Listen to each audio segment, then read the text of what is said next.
Hey everyone, welcome back to my channel and welcome if you are new. If you have watched any of my vlogs, you have probably seen that I cook, like a lot.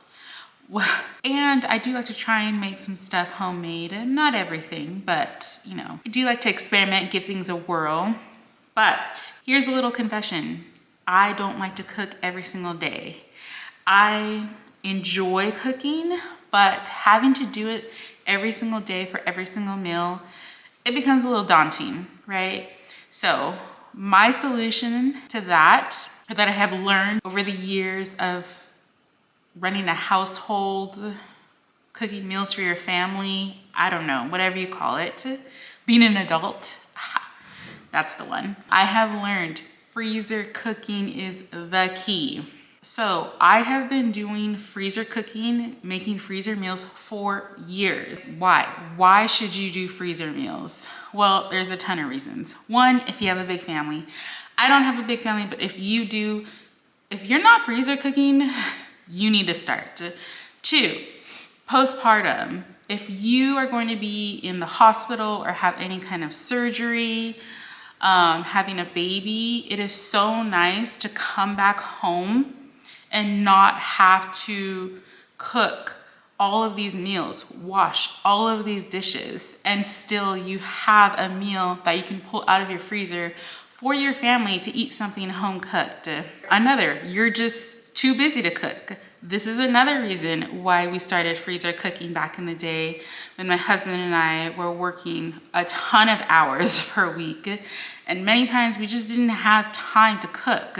If you know you're gonna be super busy tomorrow, you're not gonna have time to cook, pull out a freezer meal and you'll have that ready for the next day to toss in the oven. Do you ever ask yourself or your spouse or your kids, what do you feel like eating for dinner? And then some days you just get, I don't know, whatever. I mean, sometimes you just run out of ideas on what you can make, and it's really just an easy solution. You have something in the freezer. But the two big reasons why we love to do freezer meals is because the dishes. I hate doing dishes. My husband hates doing dishes. It's just an endless, relentless task. And when you're cooking big meals like I do, and especially if you like to make a lot of things from scratch, you're gonna have a sink full of dishes afterwards. So when you do freezer meals, you are cooking big batches or multiple batches, getting all of those dishes out of the way during that one cook, that one cleanup, and you won't have to do them again the next time you eat that meal. Huge plus. And then last, freezer meals has saved us a ton of money from eating out. Now, don't get me wrong, we love to eat out. We do eat out. We always incorporate funds in our own budget, our monthly budgets, specifically to eat out, because it's just not realistic that we don't. I mean, we live in Vegas. There are a ton of freaking good restaurants here. So we're not gonna stop doing that. But we don't want to eat out all of the time. We still want to have home cooked meals where we know exactly what is in those meals. You can do freezer meals quite easily just by building up your stock storage. So when you cook a meal, let's just say you're making, I don't know, a lasagna. Make 2 lasagnas. At that time that you're making lasagna for dinner, make 2 batches of lasagnas. Pop one in the oven for dinner and then pop one in the freezer to have for dinner in a couple weeks. And boom, your lasagna dishes were only done that one time. You don't have to do all the work all over again. You can do freezer cooking like that. Just slowly build up your supply. How I like to do freezer cooking is one big kind of freezer cooking party. Party of one, really, because I'm the one who does most of it. I like to do mine in big freezer cooking days or weekends. So for today, my goal is to get all of this freezer cooking done within 2 days. So I'm gonna go over the menu here that I have. So just side note, I do see on a lot of other channels when people do freezer cooking, they do a ton of casseroles because casseroles tend to freeze very well and reheat very well in the oven. I will not be doing any casseroles, and that's simply because my husband is not a fan of casseroles. So, you know, when you're doing freezer cooking, you don't want to make a ton of things that your family doesn't like because, spoiler, they're not going to eat the food. So the point is to make this homemade food that your family will eat and enjoy. What I'll be doing is I'll be cooking a lot of my go-tos, my tried and trues that I know that our family loves to eat. And then, you know, in the spirit of this channel and me trying new things, I am gonna mix in a couple of new recipes that I've seen others create. And I'll note those down for you in the description box if you wanna try them as well.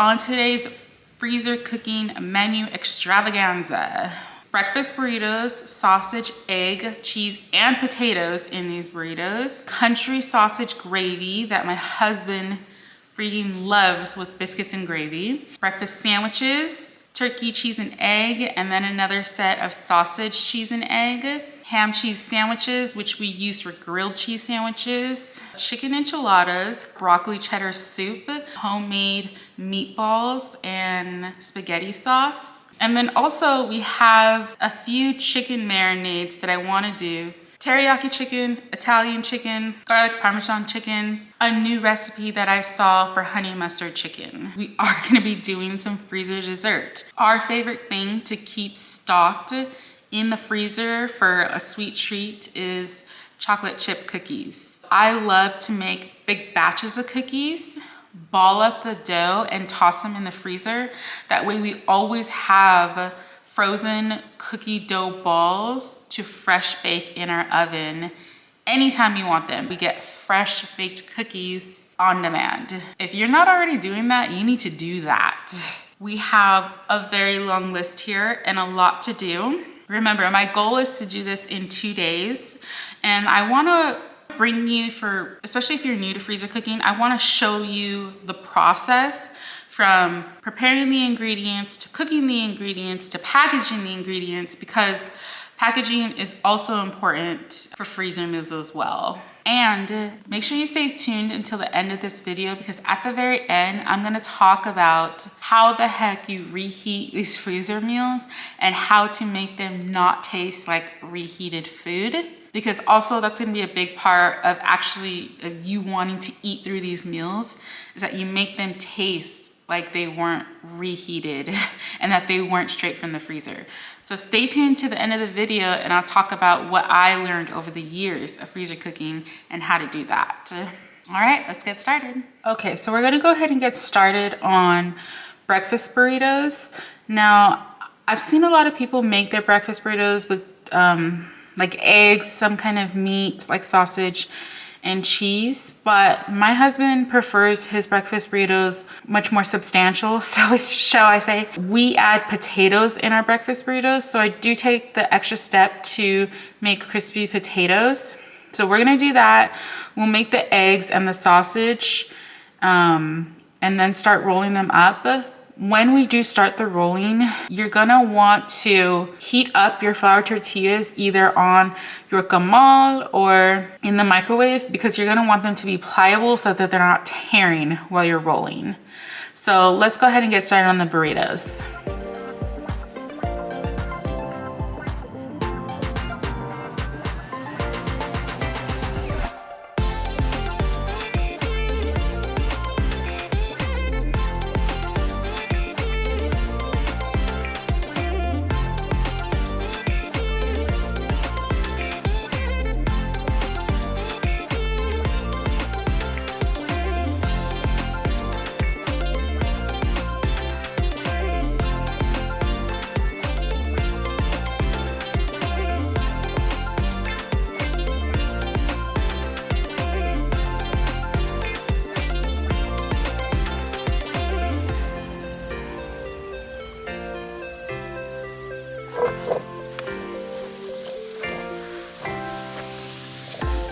Okay, so I have 1 3-pound, what do you call this? Like a chub of this Jimmy Dean breakfast sausage.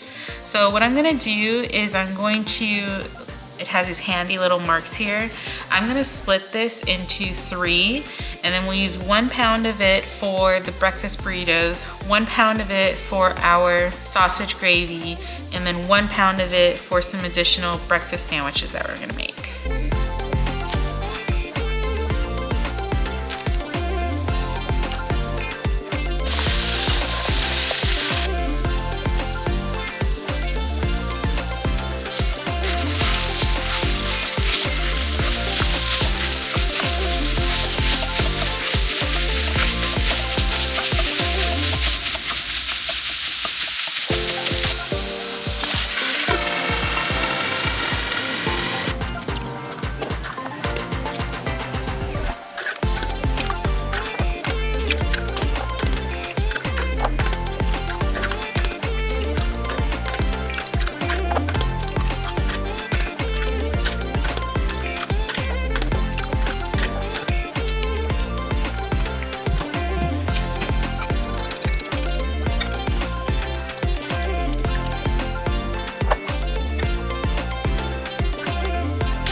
Okay, so now that all of this food is completely cooled, we have our crispy potatoes here. We have our sausage and egg mixture, all of the grated cheese here, and then our big burrito sized tortillas.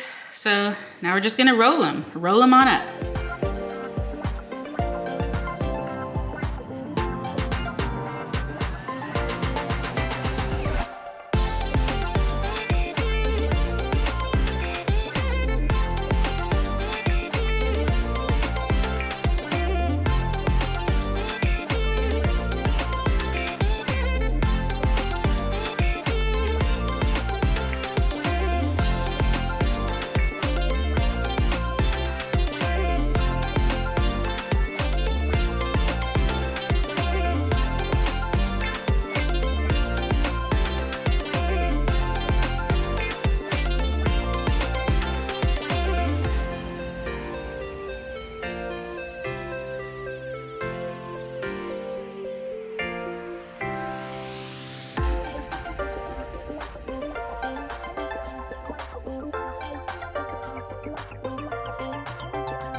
Okay, now we're gonna go ahead and get started on our country sausage gravy.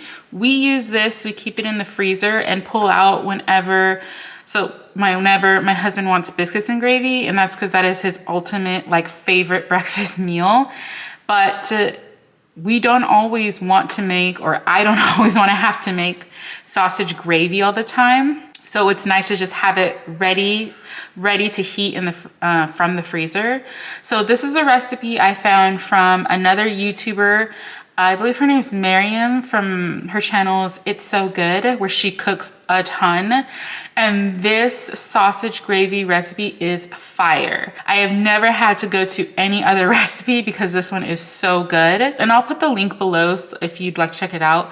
But I do add some bacon grease in there, which I think that elevates it. I don't know. And also I do add some red pepper flakes, which is in her recipe. And I'm telling you, try this country sausage gravy recipe. If you're a fan of that type of gravy, it is chef's kiss. Let's get started.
Okay, so we're gonna power through these.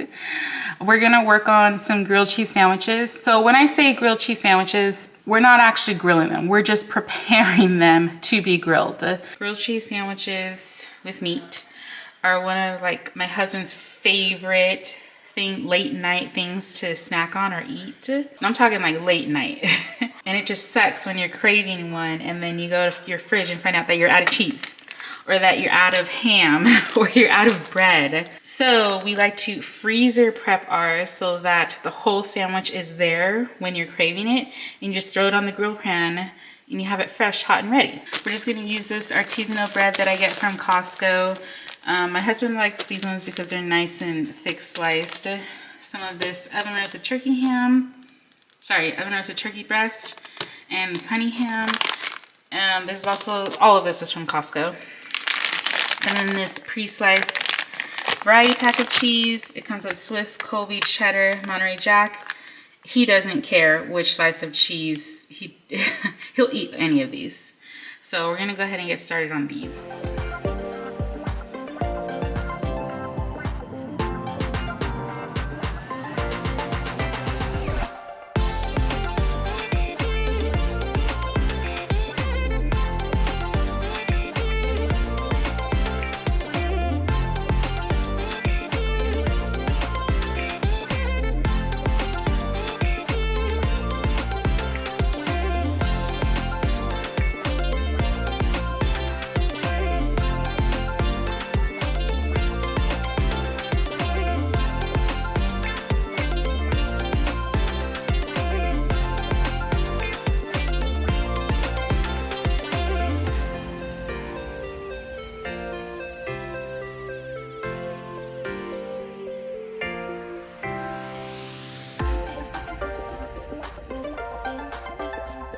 Okay,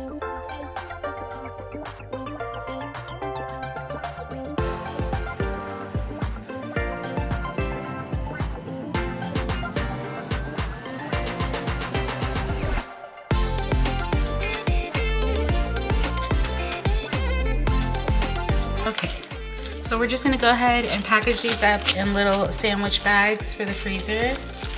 And this may look like a lot of sandwich. I'll count them in a second, but I promise you, these will save us from my husband going out and stopping somewhere late night to go get junk fast food.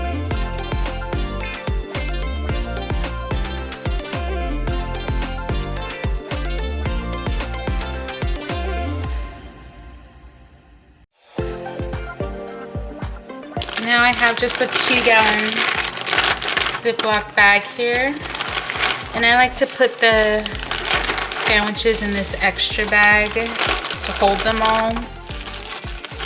And it's just an added layer of protection in the freezer. We've never had any issues with like freezer burn or anything when I do it this way.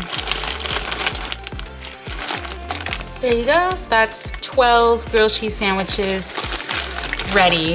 I'm telling you, you grab one of these out of the freezer, put some butter on a hot pan and grill these babies.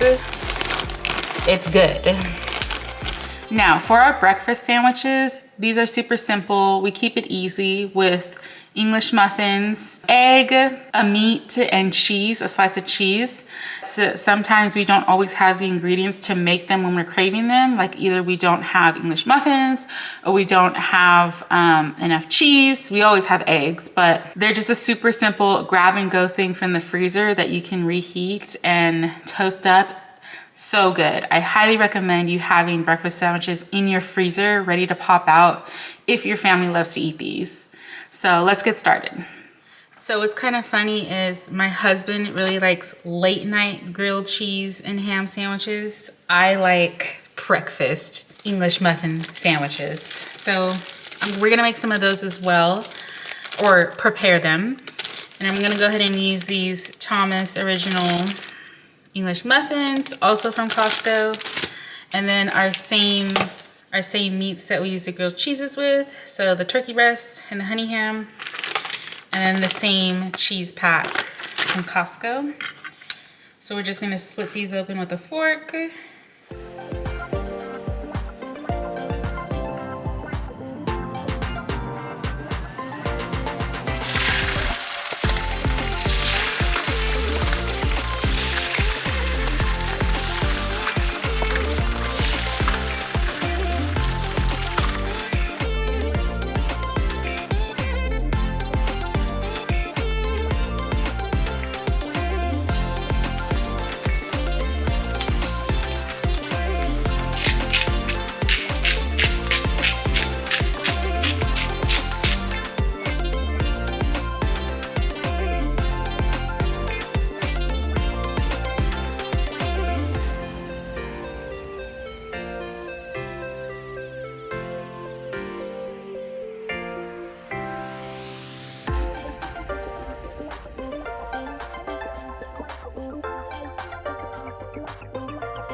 Okay, so now that we have all of our English muffins forked open and we have our fried eggs done.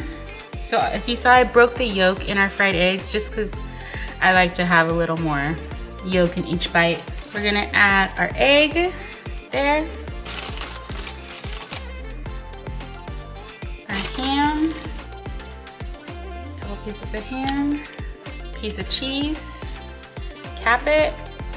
If you like breakfast sandwiches and you don't want to have to actually physically make them, cook them every morning, this is the way to go.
Trust me, this is much better than going out and buying these from McDonald's because you made them at home. You know exactly what's in them. I'm not worried about freezer burn because we usually go pretty hard on breakfast sandwiches because we really love them here. So these will be gone in no time. All right, today is a new day. We got a lot done yesterday. I have had coffee, I am pumped, I've done some stretches. We are good to go. Now, out of what we have left, I think I'm gonna go ahead and get started on the chicken enchiladas. So I don't have a recipe for this. I kind of just throw in what I like in enchiladas. I'm gonna start by boiling it on the stove. The reason I do that is because while I'm cooking this chicken, I can also get some homemade chicken broth out of that. So what I'll do is I'll just add in whatever I have on hand to that pot of boiling chicken water. I'll add in probably some celery tops, onion, carrots, some thyme, maybe a bay leaf I'll throw in there, and some peppercorns. And as that cooks the chicken, that'll become really, really good chicken broth that you have homemade that you can also, guess what, throw in the freezer for when you need it. So we'll go ahead and get started on that, cooking that chicken so that we can shred it up and throw in. That's the beauty about cooking your own food, is you can throw in whatever you want, whatever your family likes. So in our shredded chicken, I'll probably put in some onions and cilantro. I'll throw in probably some cheese in there, some green chilies, because I like that. So it's just so much more versatile when you're making it yourself and you throw in any of the ingredients you like. So let's go ahead and get started cooking that chicken.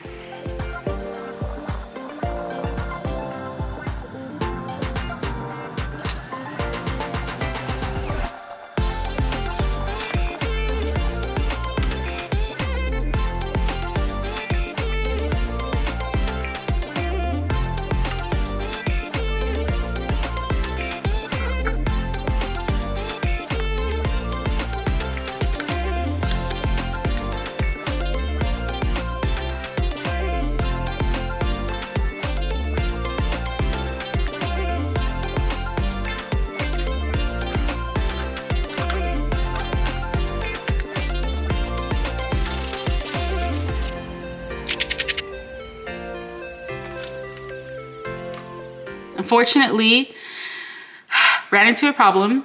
I thought that we had a ton of corn tortillas for these batches of enchiladas. Unfortunately, we do not. The ones that I had on hand went bad, which stings me because I hate wasting food and I hate when food goes bad. That means that I did poor planning and that I did not work in a meal to get to those tortillas soon enough. So that's bad on me, but we're gonna roll. We're gonna keep going. We're gonna improvise. And I saw in my fridge that I still have some of those flour tortillas left over from our breakfast burritos because, you know, Costco has such huge packs of them. So I don't traditionally use flour tortillas in my enchiladas, but we're gonna do it. We're gonna go with it. And those flour tortillas are burrito size. So they're quite large, meaning when I make these chicken enchiladas, they're going to be some big enchiladas, but which is fine because we'll just do like one enchilada as a serving as opposed to maybe 2 or 3 that like my husband would normally eat. We'll keep it as 1 per serving. And then when we work the trays with the enchiladas, we'll have that for like say dinner one night and the leftovers will be for lunch the next day. So it's still gonna work. It's still gonna work. No worries.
All right, now we're gonna go ahead and get started on our broccoli cheddar soup. Soups do freeze very well and reheat very well, so it's also good to throw in one of those. I heard soup season is all year round, so do a soup that your family likes to eat because then, you know, you'll actually want to pull it out of the freezer and eat it anytime. So this is a recipe that I found from another creator. I'll drop the link below, but it seems quite simple. I've never made broccoli cheddar soup before. Her recipe says that it makes 8 servings, so I'm only gonna do like 1 batch of it because this is not, like it's not a healthy soup, right? This is not a soup that we would probably eat a ton of at one time because it's so rich.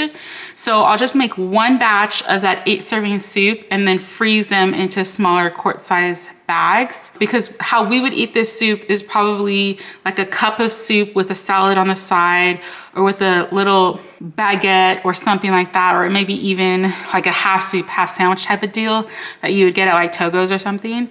So that's how we would eat it. We probably wouldn't eat it as just a bowl of soup.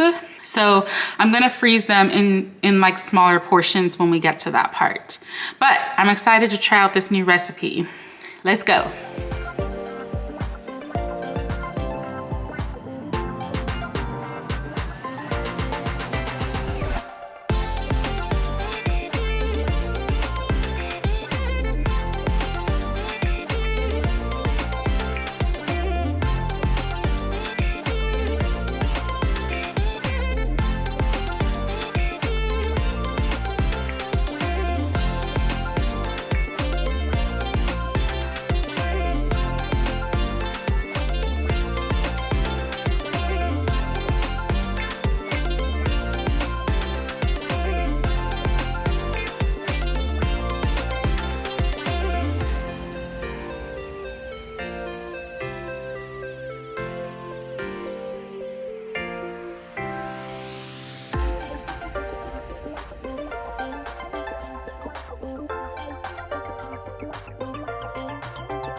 Okay, so already ran into a problem with the soup.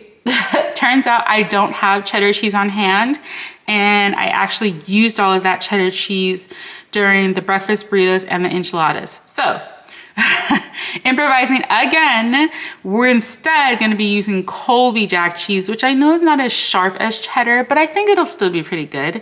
So this is a broccoli cheddar soup, and now it's gonna turn into a broccoli Colby Jack soup. But it's fine, we're gonna keep going.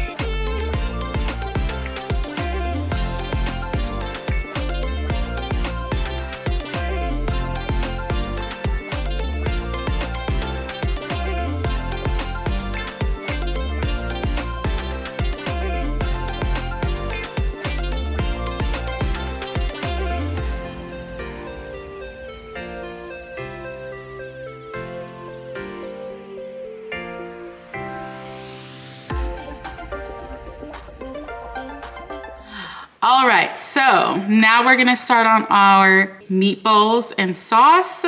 This is from Granny's Off Her Rocker.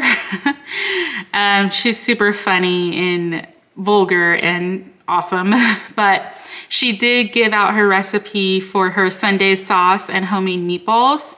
So I'm gonna go ahead and get started on the meatball mixture first, and then we'll get the sauce going on the stove.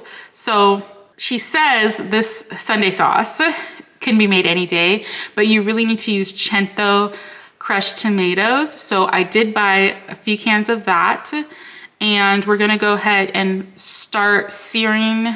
Once we get the meatball mixture done, we'll start searing it on the stove just to brown the outsides, and then we'll put it in the sauce to let it finish cooking in there. I'll taste it. I might add in a couple other things because I see on her recipe she doesn't have any sugar or Italian seasoning, which is something that I just feel like I would put just to, you know, help balance the tomatoes a bit more. So let's just get it started and see where we're at.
Okay, so we got packed up our meatball sauce. We got about 4 different meals worth here.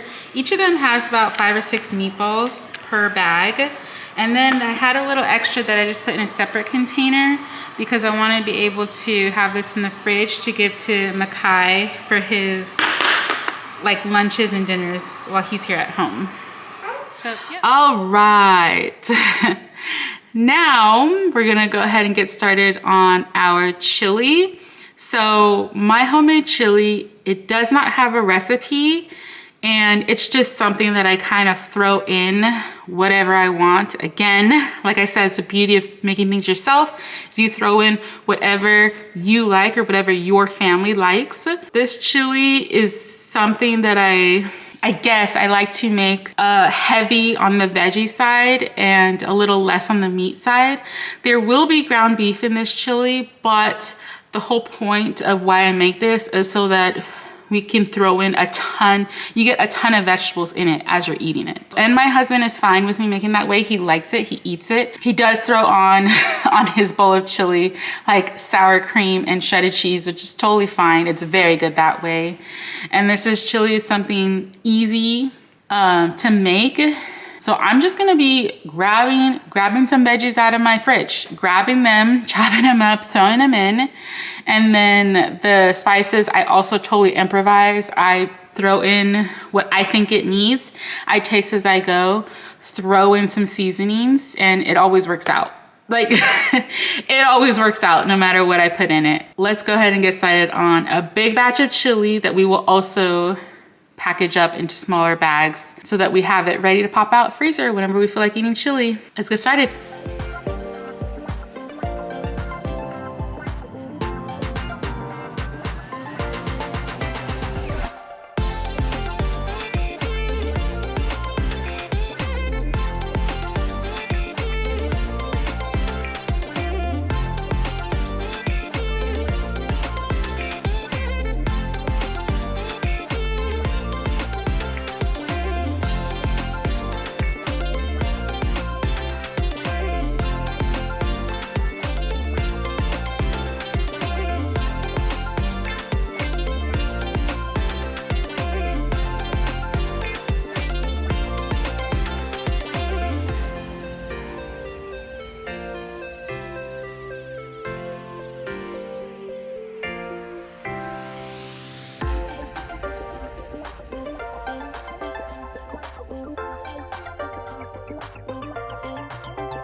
Okay, so we have bagged up our 3 quart-sized bags of chili here.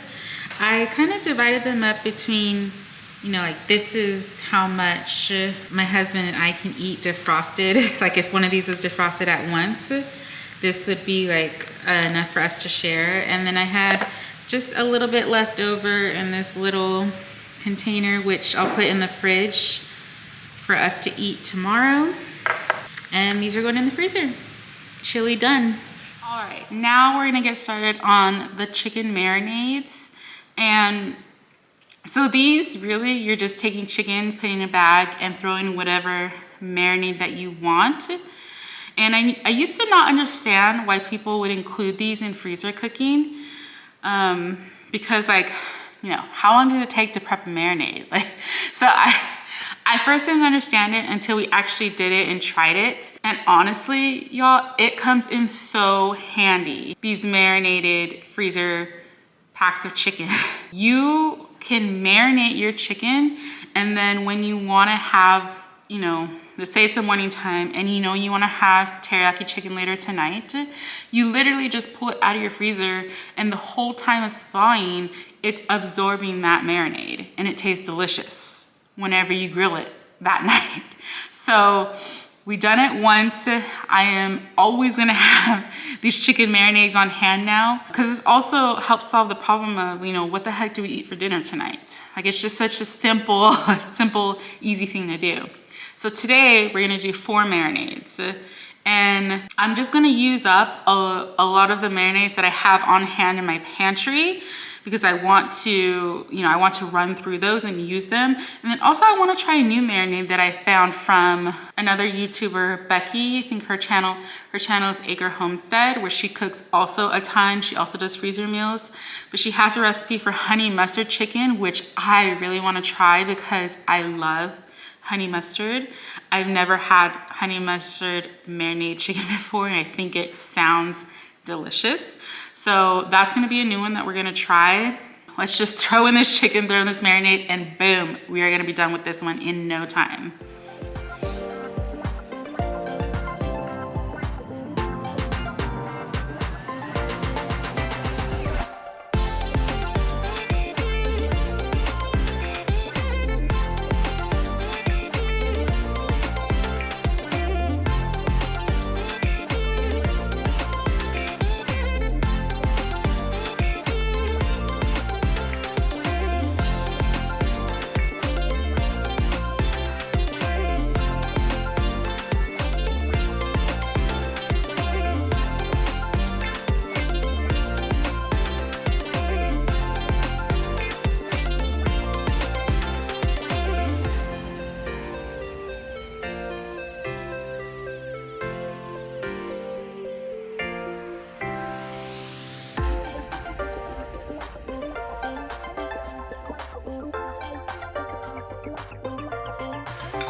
Okay, so we're gonna do the marinade quickly for the honey mustard chicken from Becky's Scratch Pantry website.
All right, that was so simple.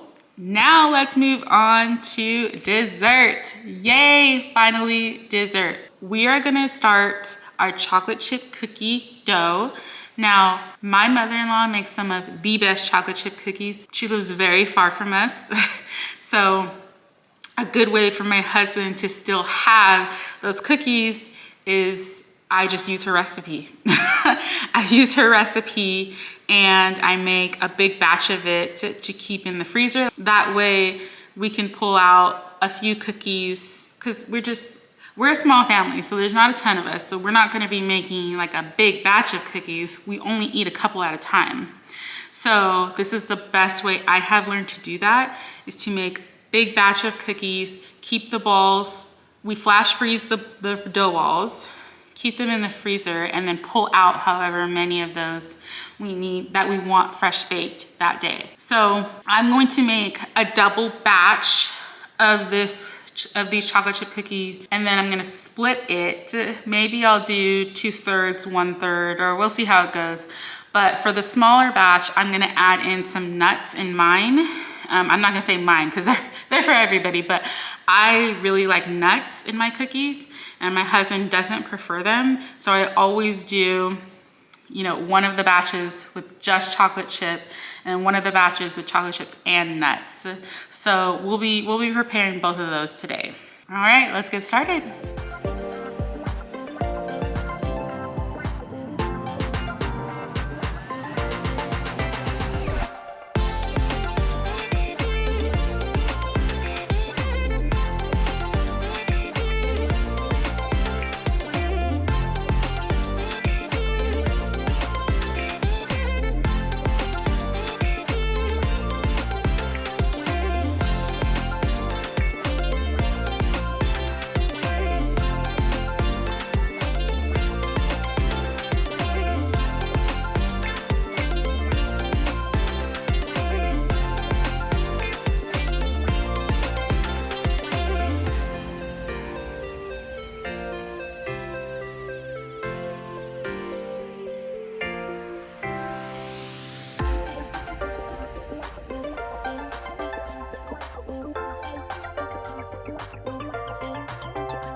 now several days later after our big freezer cooking extravaganza.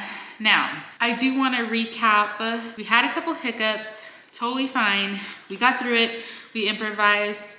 Honestly, you need to have a little bit of grit if you're gonna do some freezer cooking and get some freezer meals in. You just gotta have it. Now, before you get on me about using all of these plastic bags, I do own some reusable silicone bags, but they're all in use right now in my freezer and I don't have a ton of them. So that's why I did have to go and use some of these Ziploc bags, but most of these Ziploc bags, they're made for the freezer. So you do want to pay attention to that. Also, side note, my husband was so excited when he saw the freezer start to fill with some of these meals. He loves freezer meals for the fact that he himself does not enjoy cooking. Like he can make like a handful of things, but cooking is not something that he enjoys to do. So if I'm not gonna be the one cooking and we're not going out to eat, then he loves that there's already a homemade freezer meal that he can just pull out to eat. So let's go ahead, before we get into our reheat tips, let's go ahead and do our final count of what we ended up with here. For our chicken enchiladas, we got 2 batches. Each of them has those like extra large enchiladas of 5 per piece. So for us, that would be dinner one night plus lunch for the next day. For our breakfast burritos, we got a total of 12 here. Sausage, egg, cheese, and potato breakfast burritos. For our sausage gravy, we got 3 different packs, 3 different meals. We would heat that up on the stove, add a little bit of milk. If it's too thick, add a little bit of milk. It'll still be very good. And then reheat your biscuits on the side, add some fruit. Great breakfast. Our ham and cheese or turkey and cheese grilled cheese sandwiches. We got a total of 12 here. My husband already ate through a couple of those. For our English muffin breakfast sandwiches, we have a total of 16. 10 of them are with the ham or turkey, and then 6 of them are with breakfast sausage. For our chicken marinades, we have the 4 total, remember. Our garlic parmesan chicken, our Italian chicken, our honey mustard chicken that we're excited to try. Stay tuned in my vlogs, I'll probably cook it there. And then our Hawaiian teriyaki chicken. We also have 3 batches, 3 meals of our homemade chili. And then bonus from those chicken enchiladas, we got a total of 5 cups of the homemade chicken broth we now have frozen for later use on meals. We have 3 batches of our meatball and sauce for spaghetti. For our broccoli cheddar soup, we had total of 3 meals made. And then I think lastly, we have our cookie dough balls. These are flash frozen when they were balled up, and then they're flash frozen in the freezer on the tray. And then once they were hard frozen, I went ahead and packaged them up into these Ziploc bags. Well, actually my husband did. He was very excited about cookies. So for the chocolate chip cookies, we got a total of 52 of these balls. And for the chocolate chip macadamia nut, we got a total of 35. I think we did great. Those are some pretty high counts there for total meals, and we are gonna be stocked for a while. Now, let me just say, we do not eat this is not meant to eat every single day of every single meal. I still do cook fresh meals, you know, during the week. We still go out to eat, but I'm telling you, you will thank yourself if you have freezer meals ready to go. Now, from what I've learned from all these years of making freezer meals, you don't want them to taste like they've been reheated. And the best way to do that is, 1, you want to thaw. Make sure that you thaw the meal either the morning of, or hopefully even better is the night before. Pull it out of your freezer so that it has time to start to thaw. That way, when you're ready to cook it, like for example, the enchiladas, I would pull out of the freezer the night before, have it thawing in the fridge while we sleep, and then in the morning, pull it out, leave it on your countertop to thaw, and then I would put it in the oven with its first layer of foil on. I would put it in the oven that night for dinner. Same thing with these chicken marinades, the meatball sauce, the broccoli cheddar soup. Pull it out of your freezer to thaw, and then at the time that you're ready to cook it, it should still be good to work with. Now, your best friend for cooking, I mean, the chicken's a chicken. You're gonna cook that whatever way you wanna cook that. You throw it on the grill, throw it on a pan to sear, that's up to you. In general, for freezer cooking, your best friend is gonna be the stove and the air fryer. You don't want to reheat in the microwave because microwaving is not gonna give you the good texture that you want. If you forget to thaw, like for instance, if you forget to thaw the breakfast sandwich or the grilled cheese sandwiches, then sure, pop it in the microwave to hit that defrost, but you don't want to finish cooking it that way. You want to take your sandwich or whatever it is, and you want to go ahead and sear it on the stove or in the air fryer to really crisp it up, because that's how you're gonna get good tasting, good texture food when it's reheated. You don't want to just leave it up to the microwave. Trust me, I have learned through trial and error. You put a lot of work, you invested a lot of money, time, and effort to get all of these meals made. You don't want to just have a mediocre meal once you're ready to eat it, right?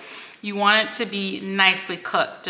So it's just as important when you're reheating these or cooking these to use what you need to get it to its best textures and best taste. Throwing it on the stove to pan sear, to reheat, or in the air fryer, those are gonna be your best friends. That's my biggest takeaway. Don't leave it up to the microwave, please.